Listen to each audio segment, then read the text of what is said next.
what happens to this information? Like we type this into this magical computer program and this amazing stuff comes out, but at what cost? What's going on behind the scenes?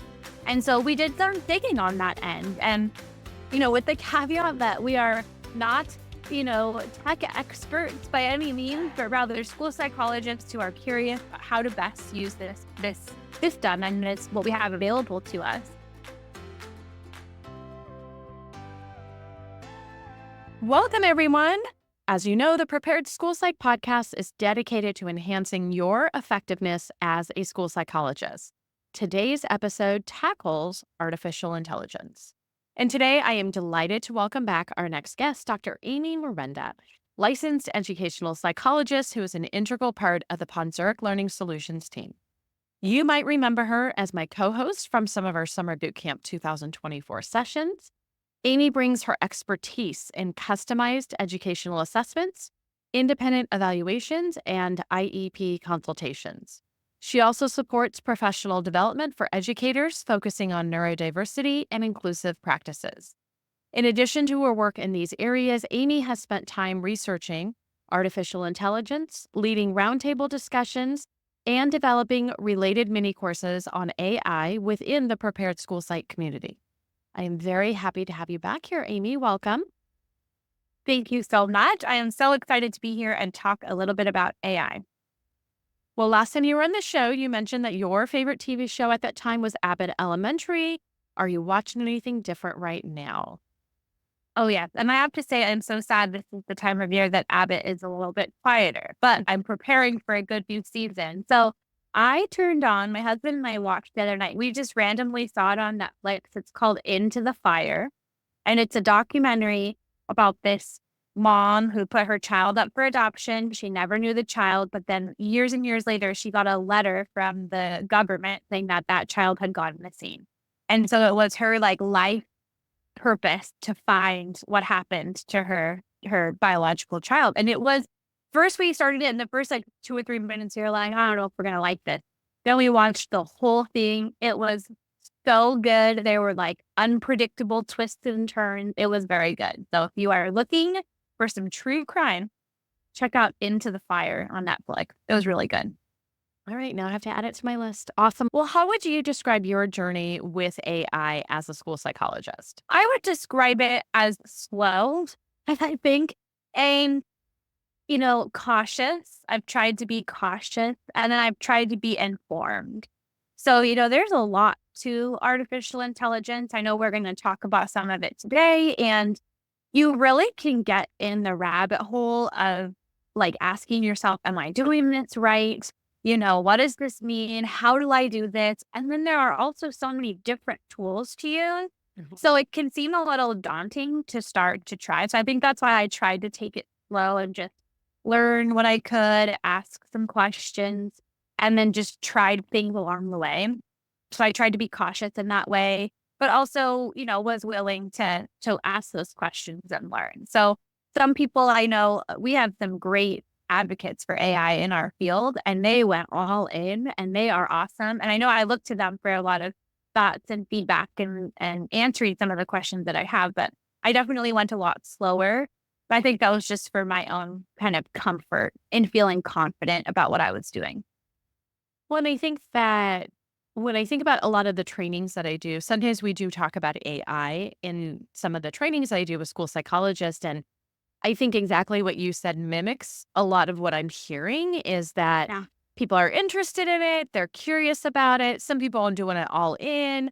Some school districts are having really upfront conversations about it. I was recently at a school district and the director was like, oh, we don't use that at all in our district. And I was like, well, that's what you're saying out loud, but there's 30 people who are hanging out in the room with me. So I don't want to think that no one's using it. Doesn't seem like maybe they're raising their hand and talking about it, but I just feel like there's so much conversation about this.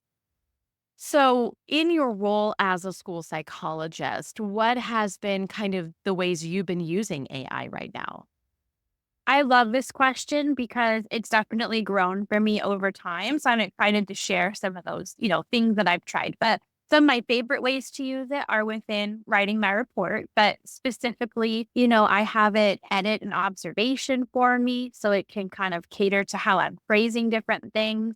A lot of times, I don't know if this is true for anybody else, but when I'm writing observations, I try to write them live. Like I bring my iPad into the space to write them, which is helpful to me because I hate writing up observations, like to be really honest with you. I used to take notes and then bring it back and then write it. And I'm like, this is the worst part ever. So I was like, I'm going to hack the system and type it up in the classroom. But what I found is like, I'm also paying attention to the kids. So sometimes some of the things I'm typing are maybe not the most grammatically correct sentences, but they made sense in my head in that moment. So the AI, I try to use it to help me just edit how the grammar is in those sentences or maybe reword some things.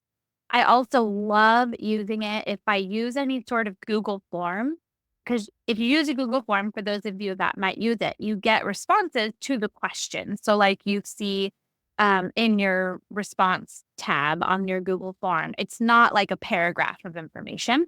Right. And you can take all that information out of your Google form and have AI put it into a paragraph form, which is phenomenal. So that saved a lot of time. I try to use it for things like that are pretty mundane, right? Like I'm just taking something from somewhere and putting it somewhere else. Not a lot of analysis, not a lot of, professional judgment. Like it's either the mom said this on her input form or she didn't, right? Like it just exists. Yeah. And that has been a nice way to use it because it helps me feel like there's not an opportunity for the judgment piece to be impacted by AI. It's more of just how can you help me be more efficient in getting some of these mundane things done. So that's a good way to do it too. I also like to use it just to edit for, grammar in general. That's the way that a lot of people have tried. I actually saw it online. And I was like, I'm going to try this. And I did. And that was awesome. Also rewording things that might make a little bit more sense to a parent or a child. That's been helpful too. That's just kind of a smattering of ways, but really it's been heavy on the report writing side that I've been diving into AI. Well, I know even things like Grammarly utilizes AI. And I Yeah. remember the very first time, and I'll admit, I pay for the Grammarly, like I have the paid edition.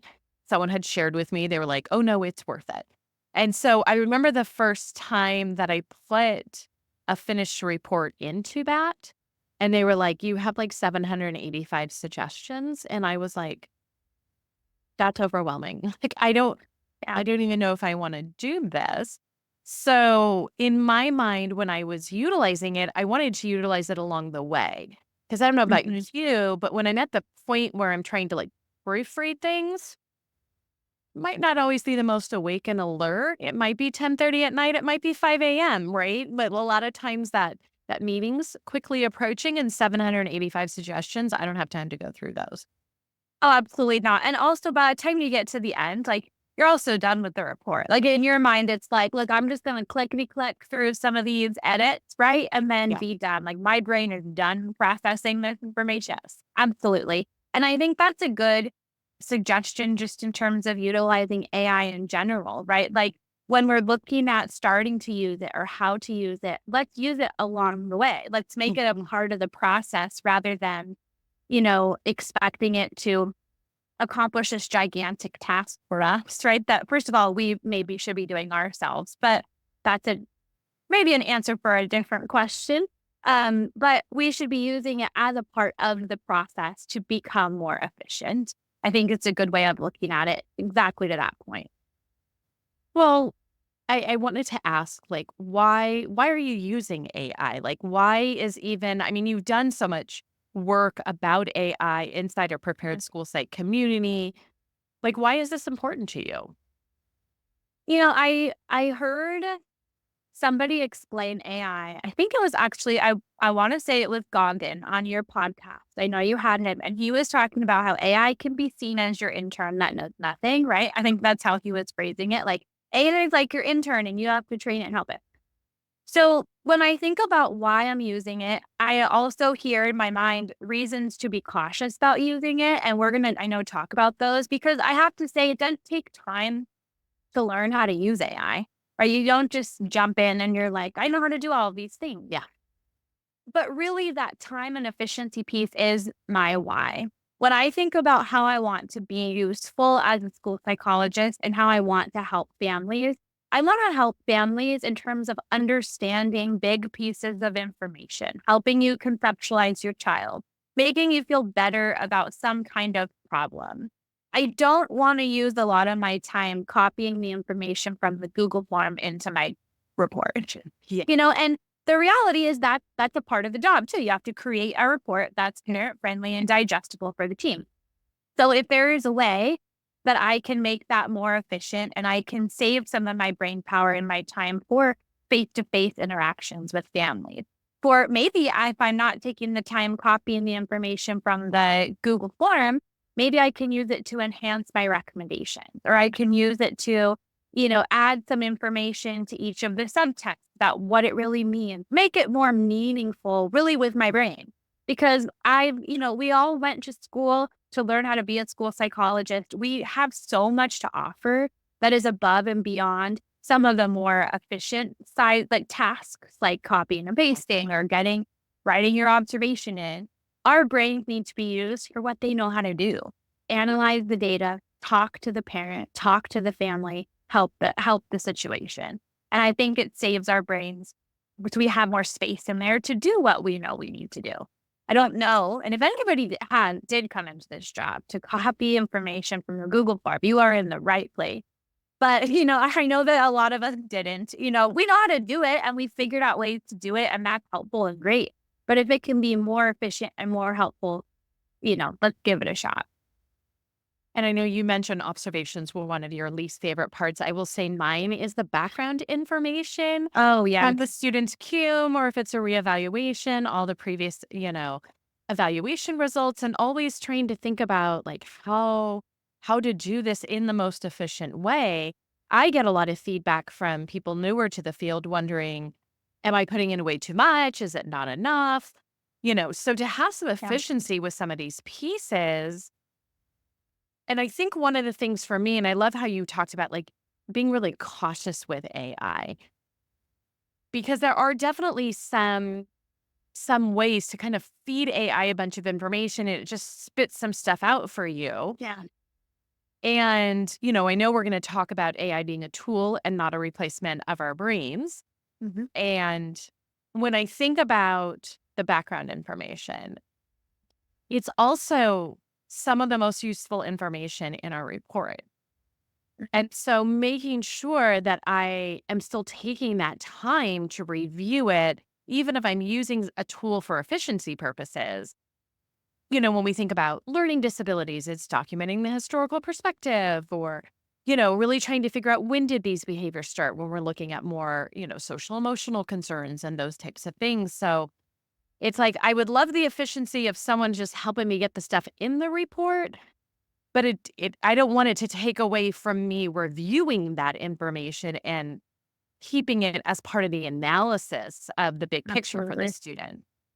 Absolutely. And I know, Jenny, in just previous conversations you and I have had, I remember telling you, like, this is so cool, but also part of the processing for me in a case is going through each of the responses that the parent put on the Google form, or going through, like, that helps you at least acknowledge and use that information in your own, understanding of the case. So 100%. And, one of the things to also think about when you're maybe considering using AI for something like background information is also how much information you're including, giving the AI system. Are you using personalized information? And a lot of times, something like a background report, that's all personal information, right? The scores that they get, their names, how old they were, their birthday, all of it. Even who the previous assessor was, that's personal information. So all of those things are going to go into also how someone might approach what they're using when they're using AI. And, there's different ways to do it. There are some of our programs that we have access to, like Google Gemini or ChatGPT, that are, of course, free for users. And the information that goes in there is then used to continue to train the system. So when you put in student names or student information, it just goes out into the open AI universe, which is obviously unethical and not something that we want to condone doing. So there are other systems, and I've tried one called Bastion GPT that is HIPAA and FERPA compliant. It's not free. You can have a free trial for 7 days, which I was like, I'm going to do the free trial and see if I like it. And then just full transparency to everyone, I immediately messaged Jenny and I was like, dearest Jenny, I tried this and I am so excited. And then now I do the paid version because of the ethical piece of that, knowing that the information is not being sold, it's not being used, it's private to my account, which is similar to something like Q Global, Q Interactive. We have these online accounts that we are putting personal information into, but they're protected to our personal accounts. That's a similar way. And mind you, this is a very kind of level 1 explanation of Bastion GPT, but just this is how I conceptualize it, right?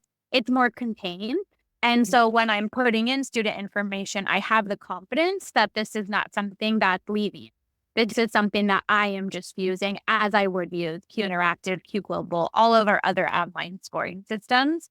So that is something that I might use background information. I might use that type of system to help me analyze background information because I'm with you. And there's a 25-page report from 2 or 3 years ago that I need to summarize and, piece apart. Sometimes I might want to look at every page if this is maybe a really contentious situation or I have some questions. Maybe I don't have those questions and this is a pretty straightforward try and we need to, just make sure we're documenting. It's a really easy way to have AI, decompress that for us rather than us having to take the time to look at every single page. Now, you still want to review and read everything that comes out of AI, right? But it's just a caveat to put in is, considering what system are you using? Do you know the constraints and the rules behind those systems? I think that's really, really important. Understanding how AI is working can help us make ethical decisions moving forward. Well, this kind of leads me because I know you've created some resources that are inside the Prepared School Site community for all of our members. You had hosted a roundtable discussion on this topic. What were kind of some of your takeaways from hosting this roundtable? Just knowing, it was the first roundtable we had ever had inside the community, and it was a really open topic, and we had lots of different people who came in, and I think we had a lot of people that were curious but super new to using AI for purposes of things like report writing or helping them with counseling recommendations or different things like that. What were some of the things that you noticed from that roundtable? There's an awesome conversation to have. So when we first had the roundtable, it was fall of 2023, and we really were just hoping to let's see what everyone else is thinking, right? We don't maybe have answers for you, but we do just want to know, like, what questions are you asking? What do you use it for? Just gauging kind of other people's experiences. And a lot of people came, and you're right, Jenny, they were very curious. And so were we, right on the other side is like, okay, how can we support this as well? Some of the takeaways from that first conversation were really that people wanted to do more, but didn't know enough about AI to feel good about doing more. So one of the ideas we had as a team is, okay, let's learn more about how this actually works. So then when we are moving forward, we can have that knowledge and know how to make better ethical decisions because we understand what's happening to our information. Because that was a big question the whole time. What happens to this information? Like, we type this into this magical computer program and this amazing stuff comes out, but at what cost? What's going on behind the scenes? And so we did some digging on that end. And, with the caveat that we are not, tech experts by any means, but rather school psychologists who are curious about how to best use this done, and it's what we have available to us. So we did that. We made a mini course about understanding artificial intelligence and how it works, where the information goes, who owns the information, some considerations about being ethical and legal in terms of, putting information in there. And then we had another roundtable as well in the spring to just say, hey, what other questions and concerns do we have? And at that point, people were more curious about, okay, we now know what it does. Now, can you help us understand what's available out there? because there's a lot available, a lot of different platforms, websites, things to try. And so that was kind of more of the direction of that second conversation is, okay, great. Now what? Now, where do I start? What costs money? What doesn't cost money? How do I sign up? Those types of more logistical questions.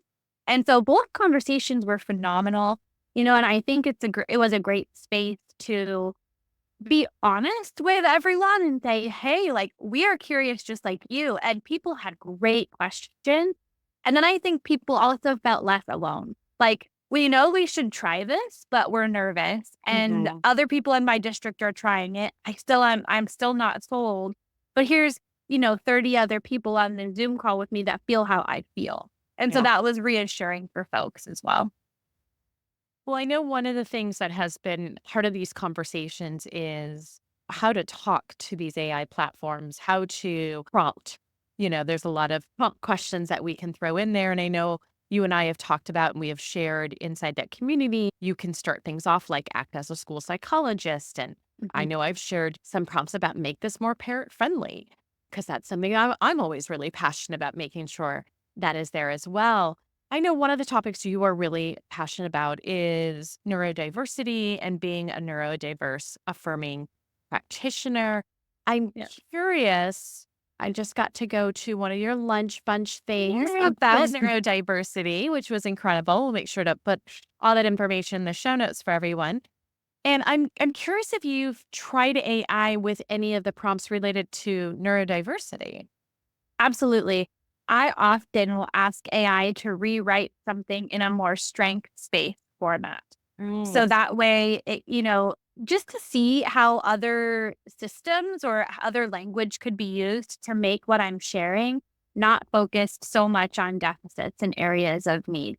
And, you've heard me say it's not that we want to forget the areas of need. You do. So, of course, you do need to go back and reread what's created.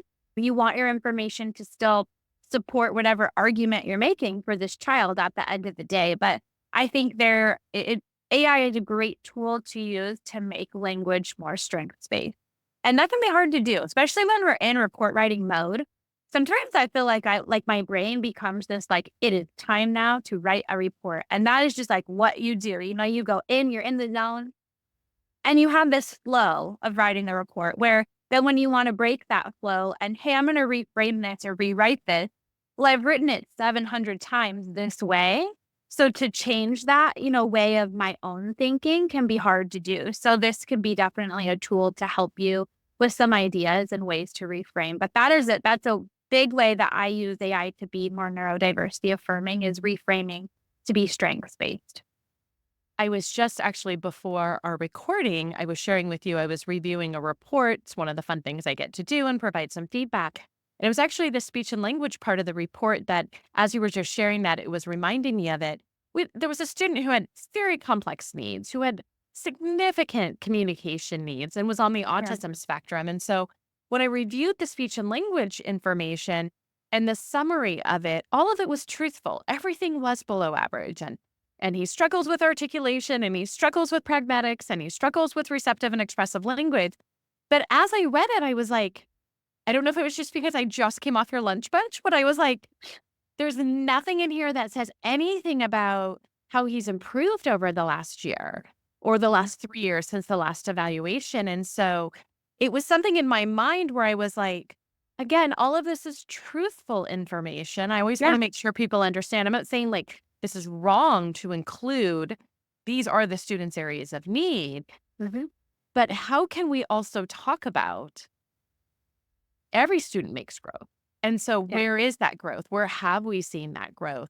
And so making sure that we are doing some of those strength-based pieces, I think, can be, like you mentioned, it's not typically how we have been trained to write reports. And so having another tool, and we know AI is just a tool that can help us with some wording that we could then review and be like, I really love the way they said this, but actually this is wrong. I'm going to take this out.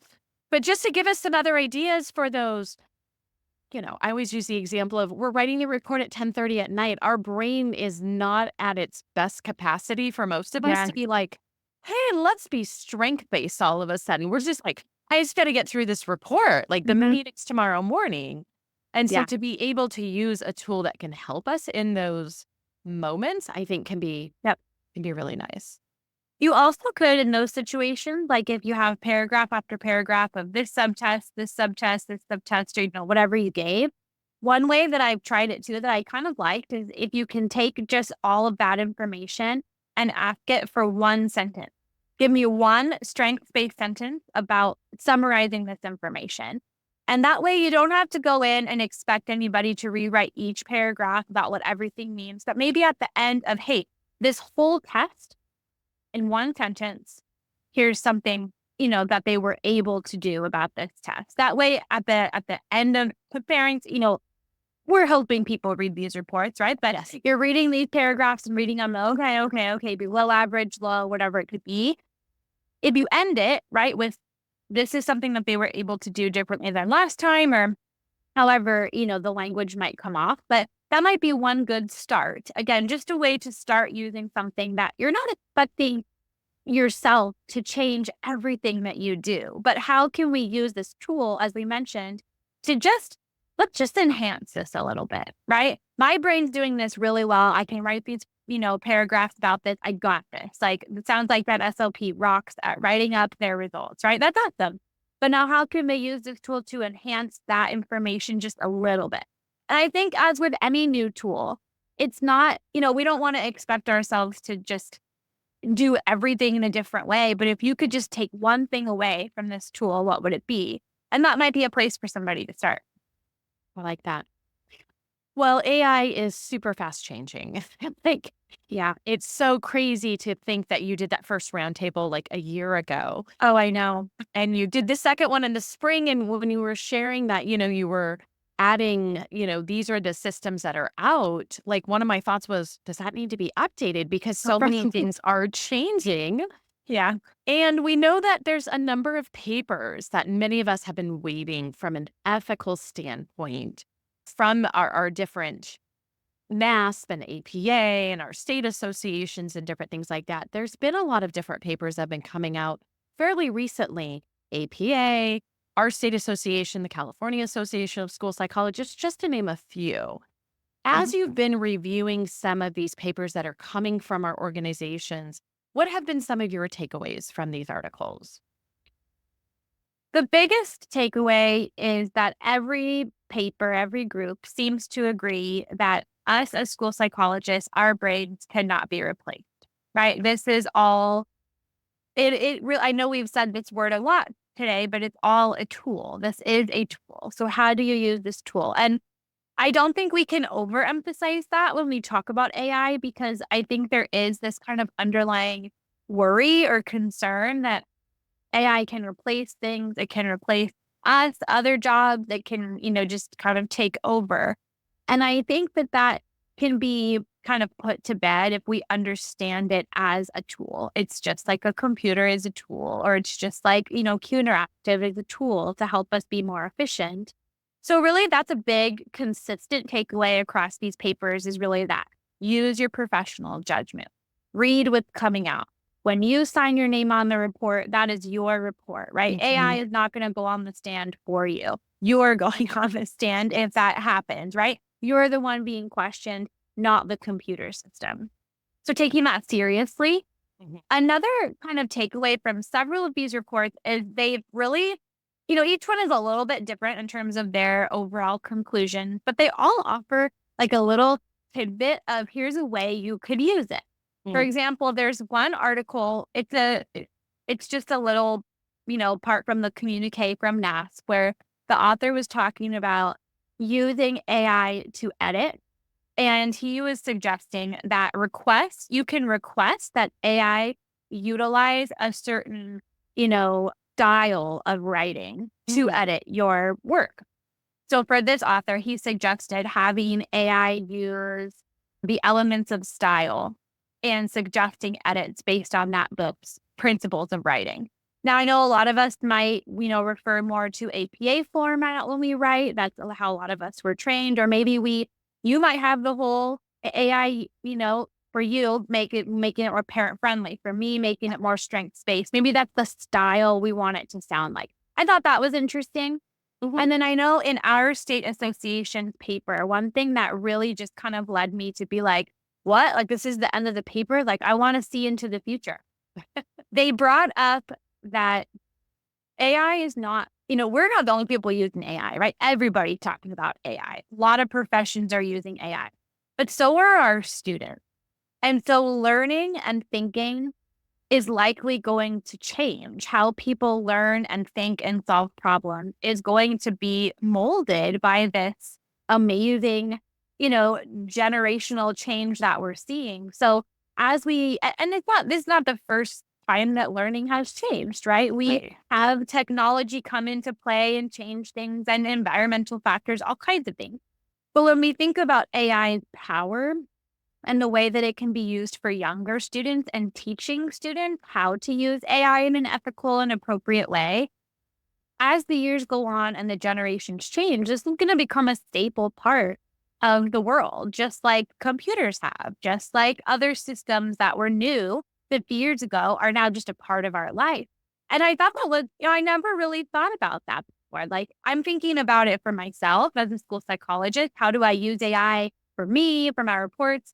But AI is going to influence everyone, including our youngest learners, and how brains are engaging with material and processing information. So I thought that was a really cool kind of point is, this is overarching. This is not just, here for us to write that report. This is really how people are going to interact with technology. So it's a big kind of looming idea, but one that I think is exciting to see how it ends up supporting, us as a human race and as a community.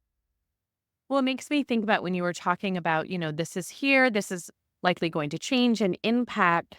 It makes me just think about I remember going to school before Google existed.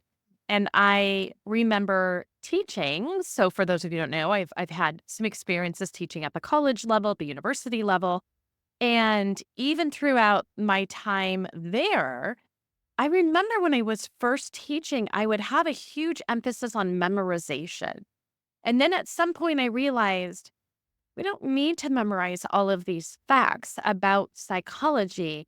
Anyone has this computer sitting in their pocket, they can look that up. And I really changed the way that I was evaluating students on their application of the information. And so it wasn't taking away students' learning, it was just freeing up the space. I think about both you and I are licensed educational psychologists here in California. We both had to pass the exam. Early versions of that exam was all about memorizing age ranges for the different tests we use. And at some point, they realized that's not important. Anyone can just Google that. And they decided to focus that test more on the application of information. And so I do think it'll be interesting to see what that next step is on really evaluating those students and their thinking, Yeah. their ability to analyze information. And I think this is an interesting time for us to be thinking about in our field. How are we analyzing this information? Because, Mhm. a lot of those articles were talking about, just like you were saying, it's a tool, but it's best used alongside our brains.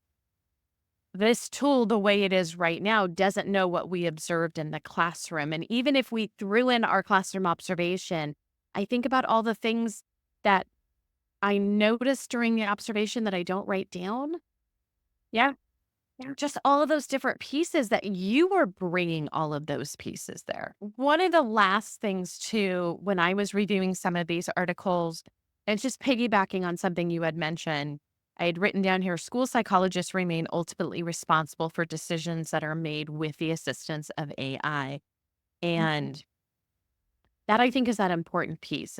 I was at a recent school district training and someone had mentioned that I can't remember if it was a parent or an advocate, but they took the report from the school and they were able to analyze how much of it was generated by AI.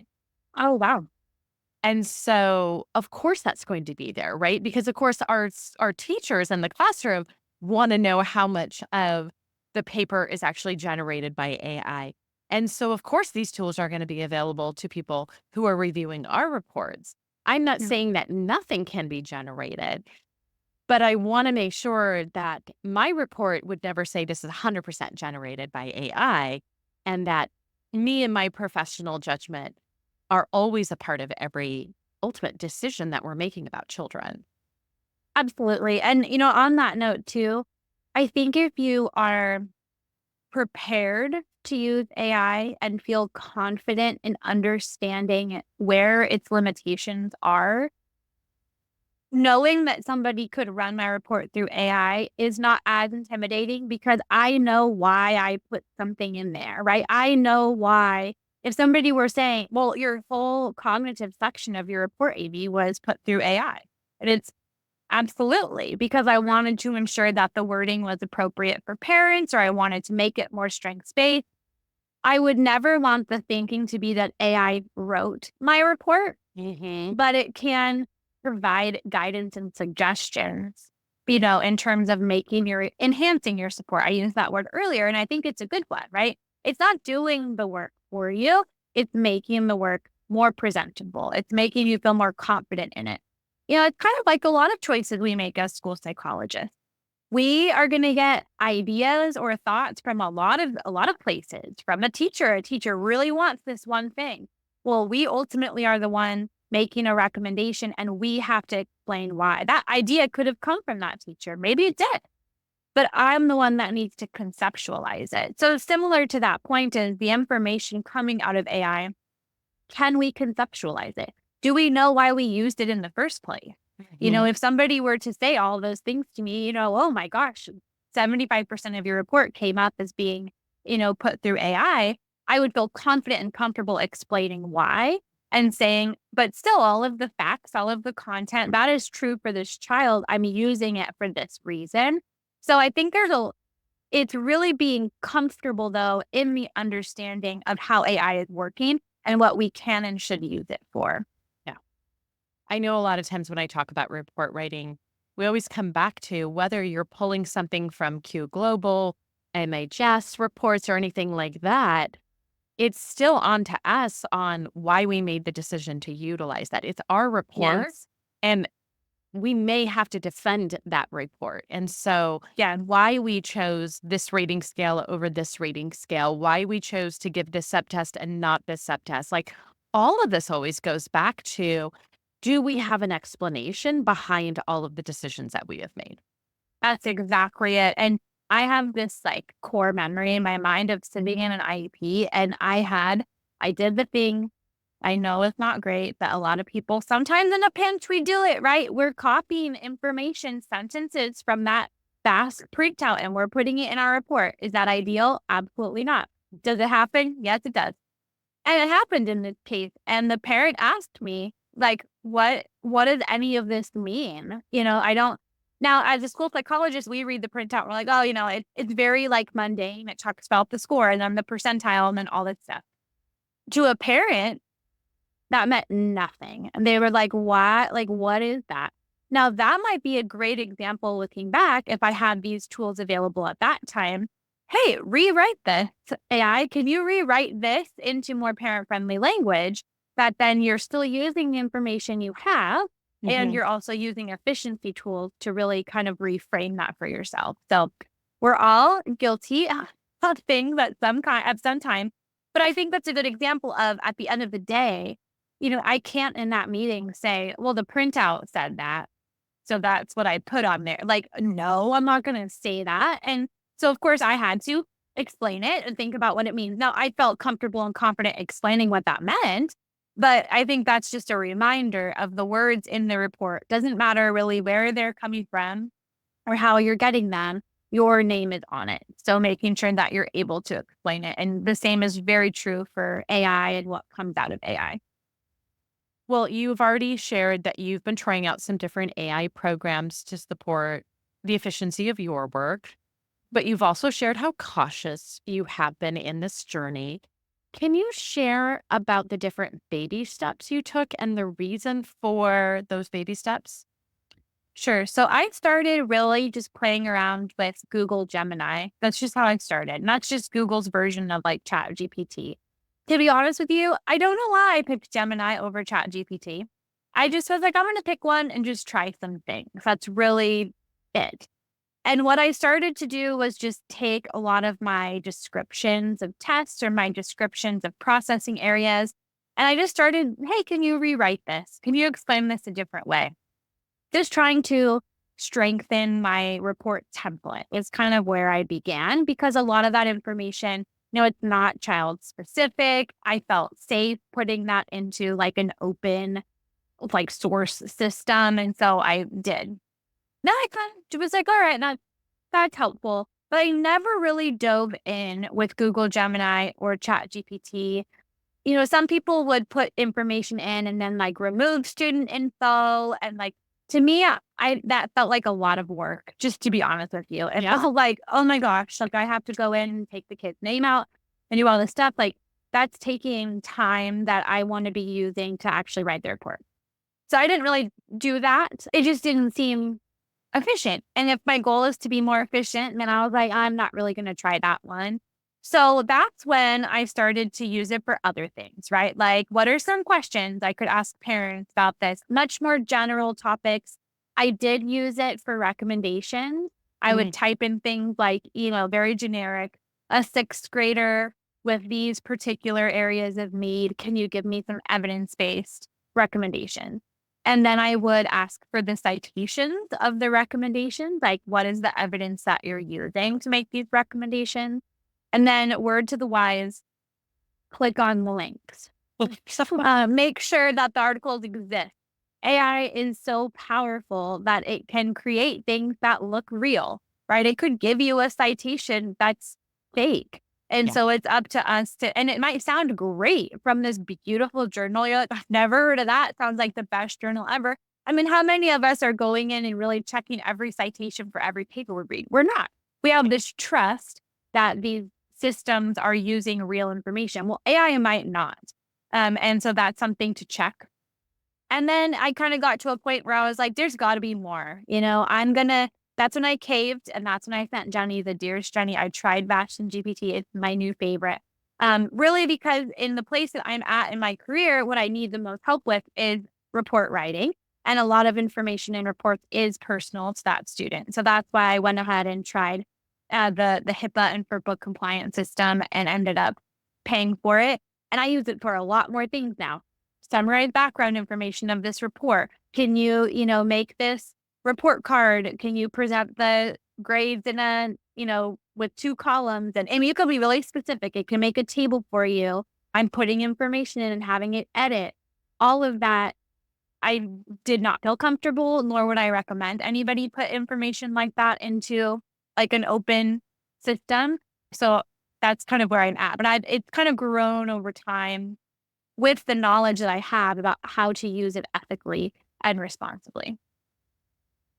Well, for school psychologists who maybe haven't tried it out yet, haven't listened to your roundtable, haven't checked out all of our resources inside the Prepared School Psych community yet, where would you suggest they start? Think about the thing in your report that you can't stand the most. And see if there's a way you can try it with that, right? Like for me, it was the observations. I'm like, oh my gosh, like I just can't stand it. Now, observations do have student information in there. So if you're not quite ready to dive into a system that costs money, make sure you take that identifiable information out. But see what it can do with the thing that drags you down. Because if the point is efficiency, let's use it in the spirit of efficiency, right? You don't have to expect it to put every part of your report together. Again, nor should you. We've talked about that. But if, let's say you can't stand writing up, teacher input, and you're like, oh my gosh, it's like the same questions every time. This is so old. I'm so tired of this. See if you can use it in that way. Find your teacher input form, put it into AI. If you are using those freer programs that do, put the information out there to make their models more enhanced, one recommendation that you could do is to copy the information you want to put into AI, just put it in a Word doc or a Google doc, and then control find in those documents and make their name just a generic name. You could just put student or something like that. And then any school name or teacher name, just put teacher or school in there. So then when you had output from the AI system, they are going to use the same words that you use. They're going to call in student or teacher. And then when you have that output, let's say you like it, you can just go back and control find and replace their name back in there. Takes a little bit of extra time, but if you hate doing that, that might be worth it to you, right? That might be, oh my gosh, I'm going to try that. So that would be my recommendation is find what is your just weak spot? The thing that drives you bonkers when you're writing the report, and think about a way that you might be able to practice something to make it more efficient for you. I love that advice. I know I hear so many different things. You talked about observations. I talked about background. You just talked about teacher input. I know summarizing sometimes can be really, especially because it's a lot of times it's the things we leave till the end. And we leave them to the end because we don't like them very much. But then our brain power is pretty diminished by the time we usually get to that piece. So yeah, I love that as a suggestion there. I have one really quick thought. And so I just want to make sure folks know. I learned this way too late. If you are using these systems often and you find yourself typing the same prompt in, act as a school psychologist and summarize this observation. Make a document with all of your favorite prompts and just copy and paste those prompts in, because you're going to find that you're going to get a prompt that you really like. For example, if you're using background information as one, I find myself telling it several things, summarize this report in 2 paragraphs, include the assessor name, include the area of eligibility, like things that I really want in there. Well, that becomes kind of lengthy, when it's all about efficiency and you're sitting there typing your prompt out for 10 minutes. So if you find a prompt that you like, save it. Don't redo that work for yourself, right? Have a document. Maybe it's your favorite prompts, copy them over, and that way you can be even more efficient. I love that. Well, reflecting back on how AI has changed just over the last couple of years, do you have any ideas about where you think this might be helpful for the field over the next couple? I think that, I do not think we're ever going to get to a place where we just say, write report, push, submit. And I don't think we should, because of all these pieces we've talked about, right? It takes our conceptualization of this case to be able to talk about it and work with it. So we do need to be engaged with the report writing at some point. But what I do think will happen is I think AI is going to continue to learn what we need from it. That's how it works, right? It learns from what you put in and it tries to perform with the directions you're giving it. So the more we interact with it, the more it's going to know how to respond to us. And I think that that is important as we think about what we're putting in, is if we practice using it and we're asking, provide citations. You might even say, provide legitimate citations. I think the system is going to continue to learn and be stronger on its own, and not in the way that, again, it's going to come take over the world, but in a way that it's going to become reliable and supportive for us as a tool. Tools change and get stronger over time. How many different versions of tests do we have, right? Because times change and things improve. And this will too. But until we get to that point, I think making sure that we're using our extra set of professional eyes. But that's my hope, is that over time, things become more reliable and more trustworthy, so we could kind of breathe easy on some of those pieces, but just know that we're not quite there yet. But that's my hope for the future of AI. Well, as you know, this podcast is called The Prepared School Psychologist. So when you think of the term prepared, how do you think AI can help school psychologists be more prepared? I think it can reserve your energy for the things that matter. And I'm not saying that reports don't matter. They do matter. But reports matter because the kid matters. Reports matter because you talk about the report with the family. Reports matter because of other things, and your brain is going to be able to engage with those other things in a more energized way than it maybe did because you were up till, as we mentioned, 10:30 at night, writing the background information that you can't stand, and you're just trying to get it over with. Well, if you ever have to do that because you have tools that then maybe you got to finish at 9:00 at night, which maybe is more realistic for some of us, and then you got to have 8 hours of sleep, So you could go into the meeting the next day and be calm and composed and confident with what you're sharing. That's what matters, right? All those other skills with being a school psychologist that nobody teaches you until you get into the job, those are the things that matter the most. And I think using AI can help us be more prepared to actually be a school psychologist, not just a report writer or an information gatherer. There's so many other aspects to our job that we need our energy for, and this can help us be prepared for that. I love that. Well, I know you shared a number of different resources. I talked about a number of different resources. So those of you who are listening, feel free to go hang out in the show notes because we're going to make sure to include links to everything that we've been talking about. If you haven't yet checked out our Prepared School Psych community and you want to listen to the replay of some of the roundtables that Amy has discussed, please remember that you guys do get a 2-week free trial. Just go ahead and, again, we'll put all the information in the show notes. And if you want to check out any of the mini courses over there that Amy has created on this topic, that's why we allow you guys that 2-week free trial. So thank you so much for your time again today, Amy. Awesome. I loved it. I always love it. Thank you so much for having me. All right. Well, we hope you found today's episode of the Prepared School Psych podcast informative. Remember, your expertise plays a vital role in advocating for student achievement and growth. If you enjoyed this episode, please leave us a review on your preferred podcast platform. Your feedback helps us reach more school psychologists like you. Thank you for listening and have a great day, everyone. That concludes another episode of the Prepared School Psych podcast. And I hope today's discussion equipped you not just with knowledge, but also the confidence to take action. Remember, every conversation we have and every resource we share builds a bridge towards a more inclusive and empowering learning landscape for our students. If you enjoyed this episode, be sure to subscribe to the podcast for more insightful conversations and resources to support your journey. Share this podcast with colleagues. We would love it if you would also rate and review the podcast. Thank you for tuning in.